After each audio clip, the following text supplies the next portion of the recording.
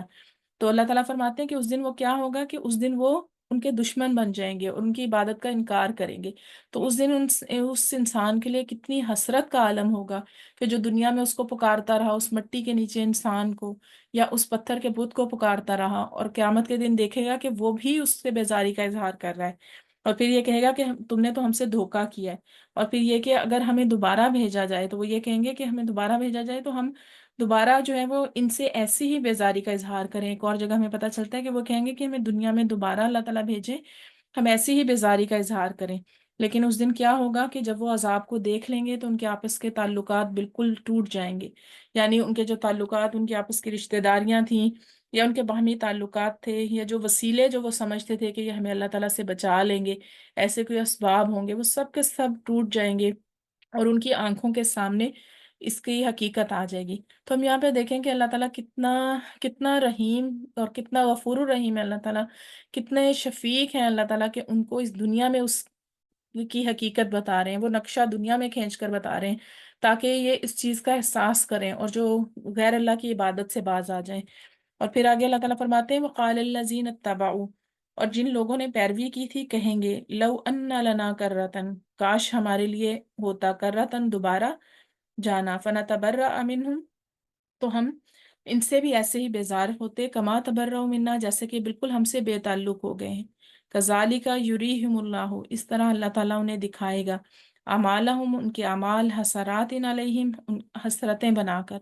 وما ہم بخارجین من النار، اور وہ کسی صورت جہنم کی آگ سے نکلنے والے نہیں ہیں۔ کہ جیسے میں نے ابھی آپ کو بتایا ہے کہ وہ لوگ جنہوں نے پیروی کی، وہ جب دیکھیں گے کہ ہمارا حشر کیا ہوا اور ہمیں ان کی شفاعت حاصل نہیں ہوئی یا کوئی سفارش ہی ہماری نہیں کر سکے، تو پھر وہ کیا کریں گے؟ وہ کہتے ہیں کہ ہمیں دنیا میں دوبارہ بھیجیں، ہم ان کو ایسے ہی ٹھوکریں ماریں گے جیسے کہ انہوں نے ہم سے بے وفائی کی ہے۔ تو اس دن کیا ہوگا کہ اس دن تمام دوست جو ہیں وہ ایک دوسرے کے دشمن ہو جائیں گے سوائے متقی لوگوں کے۔ جیسے ہم سورہ ملک میں بھی پڑھتے ہیں، سورہ ملک میں یہ کہتے ہیں کہ کاش ہمیں دنیا میں دوبارہ بھیجا جائے تو ہم سننے والے ہو جائیں، دوبارہ ہم عقل کرنے والے ہو جائیں۔ تو ہم یہ دیکھتے ہیں کہ سننے والا یا عقل کرنے والے سے کیا مراد ہے، کہ دنیا میں جو ہے نا، اگر کوئی فرض کریں، اگر کوئی قرآن کا ایون لیکچر یا کوئی خطبہ ہی اٹینڈ کر رہا ہے مسجد میں، اور وہ درمیان میں بیٹھا ہوا اپنے موبائل پہ لگا ہوا ہے، تو اس کا مطلب یہ ہے کہ وہ سن نہیں رہا۔ تو آگے جو حقیقت پہ غور کرنا یا پھر غور و فکر کرنا قرآن کی آیات پر، وہ تو بہت بعد کی سٹیج آ جاتی ہے۔ تو اس لیے اس دن ان کی کیا حسرت ہوگی؟ اس دن ان کی حسرت یہ ہوگی کہ کاش دنیا میں ہم سنتے، ہم عقل سے کام لیتے، اور جو کائنات کی نشانیاں ہیں اس پہ غور و فکر کرتے۔ تو پھر اللہ تعالیٰ فرماتے ہیں کہ جو ان کے اعمال ہیں نا، جو دنیا میں یہ اپنا وقت برباد کریں یا جن اعمال میں یہ اپنے آپ کو برباد کریں، نیکی سمجھتے ہوئے وہ کام کر رہے ہیں، تو اللہ تعالیٰ ان کے حسرت بنا کے ان کے اعمال ان کو دکھائیں گے۔ اور ان کے اعمال کیا ہوں گے کہ وہ خاک کی طرح اڑیں گے، جیسے خاک کا یا مٹی کا کوئی وزن نہیں ہوتا نا، یا پھر چھوٹا سا کوئی کاغذ کا ٹکڑا ہو، اس کا کوئی وزن نہیں ہوتا کہ وہ ادھر ادھر ہوا سے اڑتا پھرتا ہے، تو اتنے اتنے بھاری اعمال بھی اس دن ایسے ہوں گے کہ وہ اڑ جائیں گے، صرف کس وجہ سے؟ کہ اس میں توحید نہیں تھی، اس میں خلوص نہیں تھا، اس میں وہ صرف اللہ تعالیٰ کی ذات کے لیے نہیں کیے گئے تھے۔ اسی طرح نبی کریم صلی اللہ علیہ وآلہ وسلم نے فرمایا کہ ہر جہنمی جنت میں اپنی جگہ دیکھتا ہے اور کہتا ہے کہ کاش اللہ تعالیٰ مجھے ہدایت دیتا تو میں جنت میں ہوتا، اور وہ پھر اس کے لیے بہت باعث حسرت بات ہوگی۔ اور ہر جنتی جہنم میں اپنی جگہ دیکھے گا اور کہے گا کہ اللہ تعالیٰ اگر مجھے ہدایت نہ دیتا تو میں اس جگہ پر ہوتا، یعنی اس جہنم میں ہوتا، اور پھر وہ دیکھنا اس کے لیے باعث شکر ہوگا، یعنی وہ بار بار شکر ادا کرے گا کہ اللہ تعالیٰ کی قدرت کی وجہ سے، اللہ کی رحمت کی وجہ سے مجھے اس جگہ ملی ہے۔ لیکن جو جہنمی آگ میں چلے جائیں گے، اللہ تعالیٰ فرماتے ہیں وما ہم بخارجین من النار، اور وہ جہنم سے نکلنے والے نہیں ہیں۔ یعنی ایک دفعہ جب وہ آگ میں ڈال دیے جائیں گے تو ان کی چیخ و پکار کام نہیں آئے گی، ان کی حسرت کرنا ہے، ان کی ندامت کوئی کام نہیں آئے گی۔ یعنی جب وہ اپنے اعمال کو بھی دیکھ لیں گے اور پھر اس کے بعد یہ ہے کہ اس کا انجام بھی دیکھ لیں گے، تو اس حسرت اور پچھتاوے کا ان کو وہاں پر کوئی فائدہ نہیں ہوگا، کیونکہ ان پر نہ تو عذاب میں، جیسے ہم نے پچھلی آیات میں بھی پڑھا، کہ نہ تو ان پر عذاب میں کمی کی جائے گی، اور نہ ہی جو ہے وہ ان کو کسی طرح سے بھی ان کو اس جہنم سے نکالا جائے گا۔ تو یہاں پر اس رکوع میں ہم نے دیکھا ہے کہ یہ زیادہ تر اس میں آیات جو ہے نا وہ عید کے لیے، وعیدوں کے لیے، یعنی ڈراوے یا وارن کرنے کے لیے آیات ہیں۔ جیسا کہ اللہ تعالیٰ نے پہلے بھی بتایا کہ جو لوگ اللہ تعالیٰ کی محبت میں شدید ہیں صرف وہی لوگ ہیں وہ جو اس چیز سے بچ سکتے ہیں، شرک سے بچ سکتے ہیں۔ باقی اگر آپ یہ دیکھیں کہ شرک کا مفہوم جو ہے نا وہ صرف اتنا سا نہیں ہے کہ کسی غیر اللہ کو سجدہ کرنا، یا پھر یہ کہ ہم سمجھتے ہیں کہ جیسے اسلام کے علاوہ دوسرے مذاہب ہیں یہ سب مشرک لوگ ہیں، لیکن اللہ تعالیٰ کے علاوہ کسی اور کی دل میں تعظیم اس طرح سے کرنا،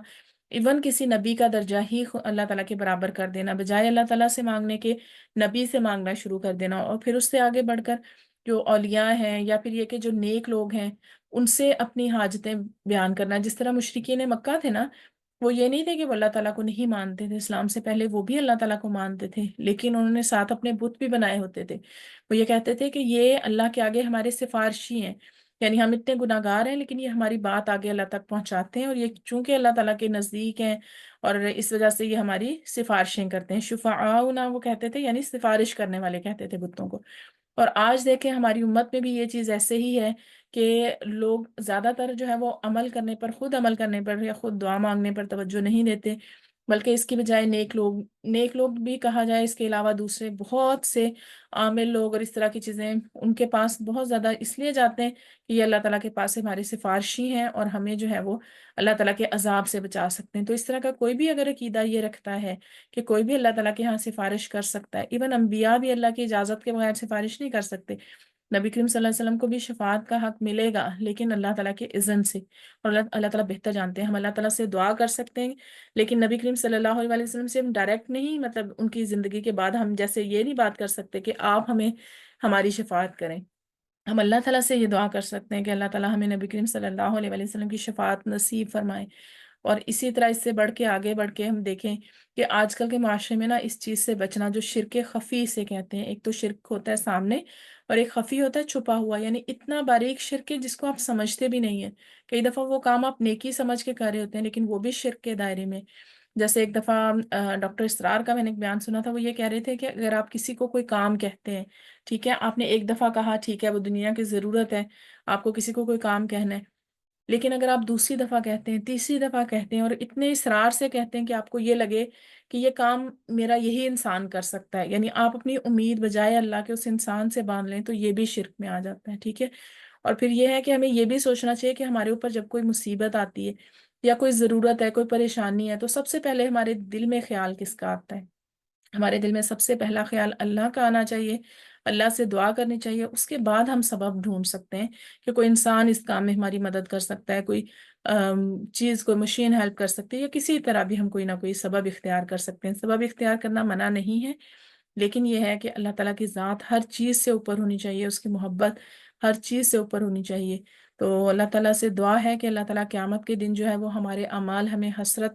بننے سے بچا لیں، ہمارے ایسی ہم سے کوئی گناہ نہ ہوں، یا دنیا میں اللہ تعالیٰ ہمیں توبہ کی توفیق دے دیں کہ قیامت کے دن ہمارے اعمال جو ہیں وہ حسرت بن کر ہمارے سامنے پیش نہ کیے جائیں۔ اور اللہ تعالیٰ ہمیں توحید کو سیکھنے کی ایسی چیز نہیں ہے کہ آپ نے ایک دفعہ لا الہ الا اللہ کہہ دیا تو بس توحید جو ہے وہ آپ کے دل میں آ گئی۔ یہ ایک سیکھنے کی چیز ہے کہ توحید کیا ہے، کس کس طرح ہم اللہ تعالیٰ کے ساتھ خدا نخواستہ جو ہے وہ کسی کو شریک کریں، کوئی نعت پڑھتے ہوئے، کسی سے مدد مانگتے ہوئے، کس طرح ہمیں کتنا چیزوں میں یہ ظلم کر جاتے ہیں اور ہمیں پتہ بھی نہیں چلتا۔ تو اس میں بہت زیادہ سیکھنے کی بھی ضرورت ہے، اور یہ کہ اللہ تعالیٰ سے دعا ہے کہ اللہ تعالیٰ ہمیشہ ہمیں مرتے دم تک توحید پر قائم رکھیں، اور اللہ تعالیٰ اپنی ذات کا، اپنی صفات کا صحیح علم جو ہے وہ ہمیں عطا فرمائیں۔ تو جزاک اللہ خیر، آج کا رکوع ہمارا یہاں کمپلیٹ ہو گیا۔ آپ لوگوں میں سے کوئی بھی کچھ شیئر کرنا چاہیں یا کچھ پوچھنا چاہیں آج کے لیکچر کے حوالے سے؟